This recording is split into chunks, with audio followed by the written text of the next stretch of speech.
قل اطیعوا اللہ والرسول، کہہ دیجئے اطاعت کرو اللہ کی اور اس کے رسول کی، فَإِن تَوَلَّوْا فَإِنَّ اللَّهَ لَا يُحِبُّ الْكَافِرِينَ، اور اگر وہ پیٹھ موڑ لیں تو اللہ کو ایسے کافر پسند نہیں ہے۔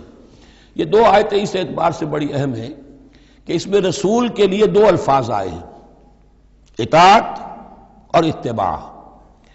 اطاعت اگر نہیں ہے تو کفر ہو گیا۔ اطاعت تو لازم ہے، لیکن اطاعت کس چیز میں ہوتی ہے؟ جو حکم دیا ہے، یہ کرو، آپ کو کرنا ہے۔ اتباع اس سے اوپر کی شے ہے، انسان خود تلاش کرے حضور کیا کرتے تھے، اور چاہے آپ نے نہیں فرمایا کہ یہ کرو لیکن آپ ان کی پیروی کر رہے ہیں۔ یہ گویا کہ دائرہ وسیع ہو گیا۔ جس سے محبت ہوتی ہے اس کا انسان جو ہے اس کی ہر طرح سے اس کے ساتھ ایک مناسبت پیدا کرنا چاہتا ہے۔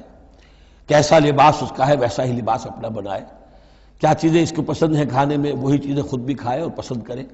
تو یہ چیزیں جس کا حکم نہیں ہے، جیسے کہ ایک صحابی کا واقعہ آتا ہے کہ وہ ایک مرتبہ آئے اور انہوں نے اس وقت یہ دیکھا، ایک ہی مرتبہ آئے ہوں گے کہیں باہر سے بدو صحابی، کہ حضور کے کرتے کے بٹن لگے ہوئے نہیں تھے۔ انہوں نے ساری عمر پھر اپنے کرتے کے بٹن نہیں لگائے۔ حضور نے حکم تو نہیں دیا تھا، دیکھا یہ کہ محمد اس شان میں تھے اس وقت، تو پھر اس کے بعد اسی کو لازم کر لیا۔ اس اتباع میں یہ بات بھی آ جائے گی کہ اگرچہ دین کے کچھ تقاضے ایسے ہیں کہ جس درجے میں محمد الرسول اللہ صلی اللہ علیہ وسلم نے ان کو پورا کیا، اس درجے میں پورا کرنا کسی انسان کے بس میں نہیں ہے، پھر بھی اس کی کوشش کرتے رہنا یہ اتباع کا تقاضا ہے۔ مثلا حضور نے کوئی مکان نہیں بنایا، حضور نے کوئی جائیداد نہیں بنائی، حضور نے جیسے ہی وحی کا آغاز ہوا کوئی دنیاوی کام نہیں کیا، کوئی تجارت نہیں کی، ایک ایک لمحہ اپنی توانائی کی ایک رمق وہ لگا دی کس کام کے لیے؟ اللہ کے دین کی دعوت اور اللہ کے دین کی اقامت، اس کو قائم کرنے کے لیے۔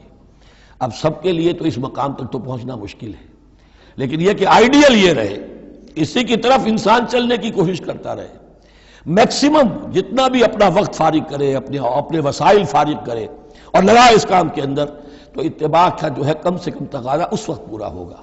ہاں جو حکم دے دیا گیا یہ حلال ہے، یہ حرام ہے، یہ فرض ہے، یہ واجب ہے، اس کا تو اگر معاملہ اس کی پیروی نہیں ہو رہی تو پھر تو وہ کفر ہے۔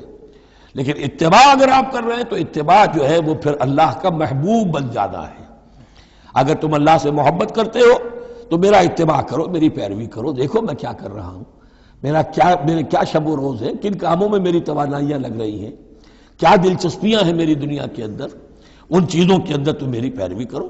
فاتبعونی یحببکم اللہ، تم اللہ کے محب نہیں محبوب بن جاؤ گے۔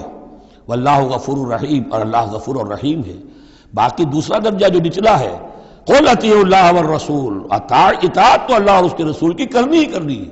فإن تولوا، اور اگر اس اطاعت سے بھی موڑے، فإن اللہ لا يحب الکافرین، تو اللہ کو ایسے کافر تو پسند نہیں ہے، کیونکہ پھر اطاعت رسول کا انکار تو کفر ہو گیا۔